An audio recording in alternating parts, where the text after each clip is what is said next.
Então, continuando aqui, o computador ele só deu uma bugada aqui, aí parou de gravar. Então, continuando aqui, bom, a gente já acabou de ver que a nossa expressão aqui ela é igual a essa daqui, né? Isso aqui é válido para todo x diferente de 1, certo? Então, o que a gente vai ter? Quando a gente quer calcular o nosso limite, né? A gente viu lá na aula 2 que a gente faz o quê? A gente calcula o limite de x ao cubo menos 1 sobre raiz de x menos 1. Isso aqui quando x tende a 1. O que a gente fazia, né? A gente exatamente substituía a nossa expressão exatamente por aquela expressão em que ela era igual para todo x diferente de 1. Ou seja, a gente pegava essa expressão e substituía exatamente por essa, né? Então a gente calcula o limite de raiz de x mais 1 vezes x quadrado mais x mais 1. Aí como que a gente pode proceder aqui? A gente usa propriedade dos limites agora. E aí o que a gente calcularia, né? Aqui não tem mais espaço, mas o que a gente faria? A gente calcularia usando o limite do produto. Então a gente calcularia o limite dessa expressão aqui e multiplicaria pelo limite dessa expressão aqui. Aí cada uma dessas expressões tem uma soma, né? Aí a gente dividiria no limite da soma. Então ficaria o limite de raiz de x mais limite de 1. Aí a gente já sabe calcular cada um desses limites, né? Limite de raiz de x vai ser exatamente raiz de 1. E bem aqui, ó, limite de x quadrado vai ser 1 ao quadrado. Limite de x vai ser 1, mais o limite de 1, que vai ser 1, né? Então bem aqui, quando a gente faz todas aquelas substituições usando as propriedades, a gente vai obter 2 aqui, né? Ou seja, o limite só dessa expressão aqui é 2. Aí usando a propriedade do produto, a gente multiplicaria pelo limite dessa expressão bem aqui, que é quanto? Que vai dar 3, né? Então no final o limite bem aqui vai ser 6, né? Usando lá todas aquelas propriedades operatórias. Então dessa forma que a gente resolveria esse limite. Então, só chamando mais atenção para o que a gente acabou de fazer aqui, né? A gente pegou essa expressão e substituiu por outra que é igual a essa para todo x diferente de 1. Né? Então, isso na verdade sempre vai ser possível de fazer graças a esse teorema bem aqui. Ó. Então, se eu tenho duas funções, ó, que são iguais para todo x, né? Diferente de x0, ou seja, elas coincidem em todos os pontos, exceto no x0, que talvez o x0 seja um ponto ali onde uma das duas não esteja definida nesse ponto. Então o que a gente vai ter, né, quando duas funções são iguais para todo x diferente de x0? O limite dessas duas funções, quando x tende a x0, eles vão ser exatamente iguais desde que esse limite exista. Então é exatamente o que a gente faz aqui em cima. Ó. O limite dessa expressão aqui ele existe e essa expressão é igual a essa para todo x diferente de 1.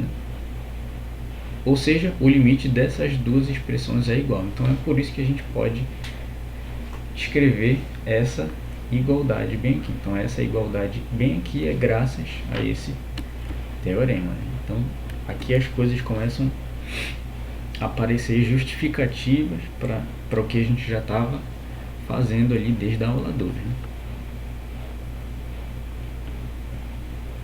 Então agora a gente vai para a última parte da nossa aula, que é o teorema do confronto. O teorema do confronto é um teorema muito importante para a gente calcular certos limites. Então a gente começa primeiro com esse teorema bem aqui, que fala sobre o limite na desigualdade. Né? Então se eu tenho duas funções ali, f de x menor que g de x, né? Quando essa desigualdade aqui, ó, ela não precisa ocorrer em todo ponto do domínio, basta que ela ocorra próximo de um ponto ali onde a gente quer calcular o limite. Né? Então se essa desigualdade aqui é verdadeira quando x está próximo do ponto x0, exceto possivelmente em x0, ou seja, a gente não importa se essa desigualdade ela ocorre ou não, ou se essas funções elas estão definidas no ponto x0, né? Como eu falei, o limite, né, a parte mais interessante é calcular o limite de funções em pontos onde a função nem está definida, né? Então a gente não se preocupa com o ponto x0. Então, se essa desigualdade é verdadeira e o limite das duas funções, da f e da g, ambos existem, né, quando x tende a x0, então essa desigualdade aqui, ó, ela continua permanecendo para o limite, né? Ou seja, o limite da f quando x tende a x0 ele é igual ao limite da g quando x tende a x0. Então, graficamente a gente teria isso bem aqui, ó. Então aqui eu tenho em azul o gráfico da função g e em vermelho eu tenho o gráfico da função f. Então bem aqui, ó, próximo do x0, né, a gente consegue ver que a função g ela está mais acima do gráfico da função f, ou seja, ela é maior. Então, consequentemente, a função f, para todo x aqui, ó, próximo do g, próximo do x0, vai acontecer essa desigualdade, né? A função f é menor que a função g. Isso aqui só próximo do x0, né? Então aqui a gente tem outros pontos, por exemplo, bem aqui, nesse ponto bem aqui, a função g ela é menor, né? Que é a desigualdade contrária ali pro que a gente quer. Então, ok, próximo do x0, a f ela é menor do que g, né? Então, já que interessa aqui o que está acontecendo só próximo do x0, né? Já que a gente quer calcular o limite no x0, então só importa o comportamento dessas duas funções próximos do x0. Para valores que estão longe ali do x0, não me interessa como que se comporta essas duas funções. Eu só quero saber o que acontece com elas próximo do x0. E olhando pelo gráfico eu vejo que a f ela é menor do que g para todo ponto aqui próximo do x0, né? Então, quando essa desigualdade ocorre, então o limite das duas funções, né, vai também seguir exatamente a mesma desigualdade. E aí, já que isso é válido para quaisquer funções, a gente vem e enuncia agora o teorema do confronto. Então aqui agora a gente tem três funções. Eu tenho f de x, g de x e h de x. E as três funções satisfazem essa desigualdade aqui, ó. A f de x é menor que a g de x e a g de x é menor que a h de x quando x está próximo a um determinado ponto aqui, x0. Então, e além disso, ó, eu tenho o seguinte, o limite da função f da função g, né, que são as duas funções ali, ó, que estão limitando a minha função g próximo desse ponto x0. As duas funções têm limites iguais, né? Então o limite da função f e da função h quando x tende a x0 são iguais e são iguais a L aqui, ó. Então sempre que isso ocorrer, né, ou seja, essa desigualdade e esse limite bem aqui, ó, igual para a função f e para a função h, então necessariamente eu vou ter que o limite da função g quando x tende a x0 tem que ser igual a L. Ou seja, essa desigualdade aqui e essa igualdade de limite aqui, ó, eles obrigam que o limite da função g quando x tende a x0 seja igual a L. Então esse é o teorema do confronto, né? Então a gente tem ali as duas funções f e g confrontando a função g e obrigando que o limite dela seja exatamente o L, né? Desde que o limite da f e da h sejam esse valor L, né? Então esse é um teorema também conhecido como teorema do sanduíche, né? Já que eles estão apertando ali, né? A função f e a função g ali faz o papel do pão, né? Que está apertando ali a carne, que é a função g. É o teorema do imprensamento também, né? As duas funções estão ali amassando a função g, estão imprensando ela e obrigando que o limite da função g seja exatamente o L. Aí bem aqui a gente tem como seria representado esse teorema num gráfico, né? Então eu tenho exatamente ali, ó, próximo desse ponto x0 bem aqui, a função f e a função h, elas estão ali, ó, limitando a função g, né? Ou seja, a função f ela é menor que a g e a g é menor do que a h. Então elas estão ali, ó, imprensando a função g perto do ponto x0. Então, se o limite das duas funções, né, da f e da h, for igual a L, bem aqui, né, o L estaria mais ou menos aqui. Então, como a f e a h estão ali, ó, imprensando a função g, então o limite dessa função g, ela é exatamente o L também. Então aqui a gente vai resolver um exemplo usando o teorema do confronto. É o limite da função x elevado a 5 vezes cosseno de π sobre x. Primeiro, a gente olha, tem um produto de duas funções, né? A função x elevado a 5 e a função cosseno de π sobre x. Então, será que eu posso fazer isso bem aqui, ó, calcular o limite de x elevado a 5 e multiplicar pelo limite de cosseno, né? Ou seja, eu quero usar, será que eu posso usar as propriedades operatórias e usar a regra ali, ó, do limite do produto é igual exatamente o produto dos limites. Então aqui, ó, se a gente for calcular o limite de x à quinta quando x tende a zero, então isso daqui vai dar zero. O limite de cosseno de π sobre x quando x tende a zero vai dar quanto? Quanto será que vai dar esse limite, né? Esse limite bem aqui a gente ainda não estudou esse tipo de limite, mas eu adianto aqui para vocês que esse limite bem aqui ele não existe. Então, ó, esse limite é zero e esse limite bem aqui, ó, quando x tende a zero, ele não vai existir. Bom, dá pra gente ver porque que ele não vai existir, né? Bora olhar só essa função aqui de dentro, é a função π sobre x, que ela tem exatamente o mesmo comportamento dessa função bem aqui, 1 sobre x. Vocês lembram qual era o comportamento dessa função? Então, eu quero calcular o limite quando x tende a zero, né? Essa função, ó, 1 sobre x, o gráfico dela é mais ou menos assim. Então, ó, próximo do zero, se eu me aproximo do zero pela direita, ela vai para mais infinito. Se eu me aproximo do zero pela esquerda, ela vai para menos infinito. Ou seja, o limite não existe nesse caso. Então, se o limite dessa função não existe aqui dentro, então o limite do cosseno dessa função também não vai existir, né? Ou seja, eu estou com um limite ali que não existe vezes o zero. Então, nem faz sentido isso, né? Ou seja, eu não posso usar aqui a regra do limite do produto, né, e separar exatamente no produto de cada um dos limites separadamente, né? Então eu não posso separar aqui dessa forma. E é aí que entra exatamente o teorema do confronto. Então isso que é muito legal, ó. Embora o limite do cosseno de π sobre x ele não exista, né, quando x tende a zero, o limite desse produto aqui, ó, ele vai existir. Então isso que é muito legal.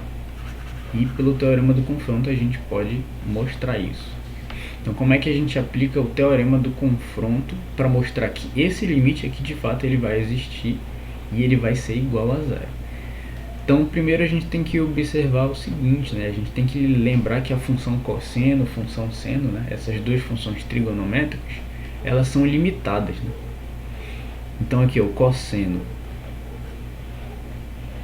de π sobre x. Então se eu calculo o módulo dessa expressão aqui, ó, para qualquer x diferente de zero, o módulo dele vai ser menor que 1, né? Ou seja, o que isso significa,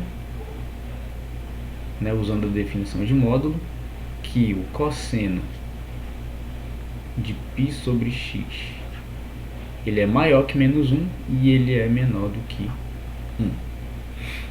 Então essa aqui é a desigualdade que interessa pra gente. Então aqui, ó, se fosse seno ali no lugar do cosseno também ia valer a mesma coisa, certo? E essa é a desigualdade que interessa aqui pra gente. E a gente aplica o teorema do confronto dessa forma bem aqui. Então olha só, eu já tenho o cosseno de π sobre x aqui. Então eu vou pegar exatamente essa desigualdade que está no quadradinho vermelho e eu vou multiplicar ela toda por x elevado a 5. Então vou pegar essa função e multiplicar por x elevado a 5.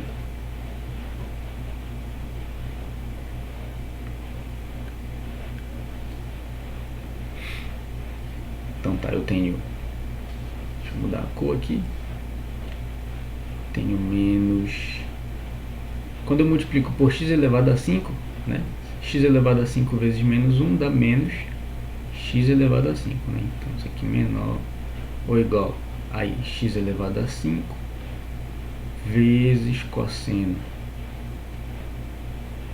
de π sobre x. Isso daqui vai ser menor ou igual a x elevado a 5. Então olha só o que a gente consegue ver. A função ali, o que a gente queria calcular o limite, ela está sendo limitada por duas funções, né? Então, ó, se a gente for comparar com o teorema do confronto, né, a gente já tem uma desigualdade ali do teorema do confronto. Então, essa função bem aqui, ó, é como se fosse a f de x, e ela é menor ou igual. Essa função aqui, ó, é como se fosse a nossa g de x, e essa g de x aqui, ó, é menor que essa outra função bem aqui, ó, que está fazendo o papel da função h de x. Ou seja, a gente já tem a desigualdade ali do teorema do confronto. Agora, o que falta a gente verificar para ver se a gente consegue aplicar o teorema do confronto?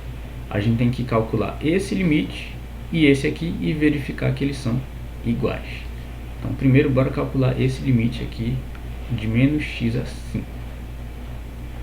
Então, limite de menos x elevado a 5 quando x tende a 0. A gente usa ali a propriedade do limite, né? Seria menos, olha aqui, é menos 1, né, que está sendo multiplicado aqui, então é menos o limite. A gente usa essa aqui, a propriedade 6, se não me engano. Ou seja, o menos 1 aqui sai. Então fica menos limite de x elevado a 5 quando x tende a 0. Aí agora a gente usa a propriedade 7, né? E isso daqui vai ser exatamente 0 elevado a 5. Vezes menos 1 vai continuar sendo 0. Então o limite dessa expressão aqui é 0. Aí agora o limite dessa expressão bem aqui que a gente vai calcular. A gente já calculou essa, vamos calcular essa aqui agora. Limite de x elevado a 5 quando x tende a 0 vai ser quanto? Usando a propriedade 7 é só pegar o 0 e elevar a 5, né? Então 0 elevado a 5 é 0. Então, ou seja, a gente acabou de calcular o limite dessas duas funções aqui, né, que estão limitando a nossa função, e elas deram iguais a 0, né? Então, qual é a nossa conclusão usando o teorema do confronto? Então, aqui, ó, pelo teorema do confronto, o que a gente tem? O que a gente pode concluir? Que se o limite dessas duas funções aqui são iguais, então o limite que a gente quer calcular, que é essa função que está no meio, ela é igual a 0, né? Então, pelo teorema do confronto, o limite de x elevado a 5 vezes cosseno de π sobre x, esse limite quando x tende a 0 é exatamente igual a 0, né? Então, muito legal esse teorema do confronto, né? Ele acaba nos mostrando o que a gente pensou errado, né? Se a gente fosse usar a propriedade do produto, a gente ia pegar o limite de x elevado a 5, multiplicar pelo limite de cosseno de π sobre x, né? Então, o limite de x elevado a 5 é 0. Vezes, e agora, quanto é o limite de cosseno de π sobre x quando x tende a 0? Esse limite não existe. Então a gente poderia ter pensado, então será que o limite de x elevado a 5 vezes o cosseno de π sobre x também não existe? E na verdade, o que? Pensar dessa forma, a gente acabaria chegando numa conclusão errada, né? Aí a gente usa exatamente o teorema do confronto para provar que esse limite ele existe. Então, uma propriedade muito legal, é um teorema, né? Teorema do confronto, um teorema muito legal, que nos auxilia a calcular certos limites que intuitivamente a gente poderia pensar que eles não existem. Então, Tá aí um teorema muito importante.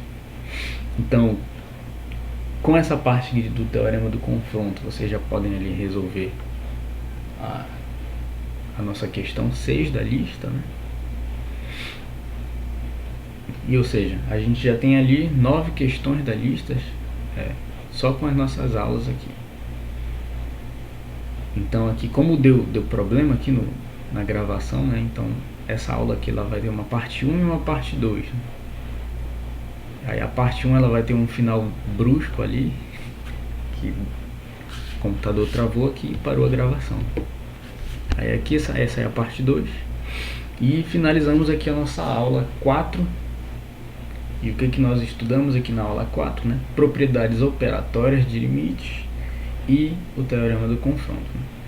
Então, nas próximas aulas, o que a gente vai estudar?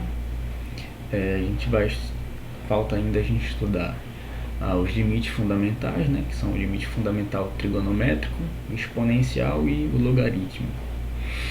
E ainda, né, a parte de continuidade. Certo? Então, por hoje é só. Então, nós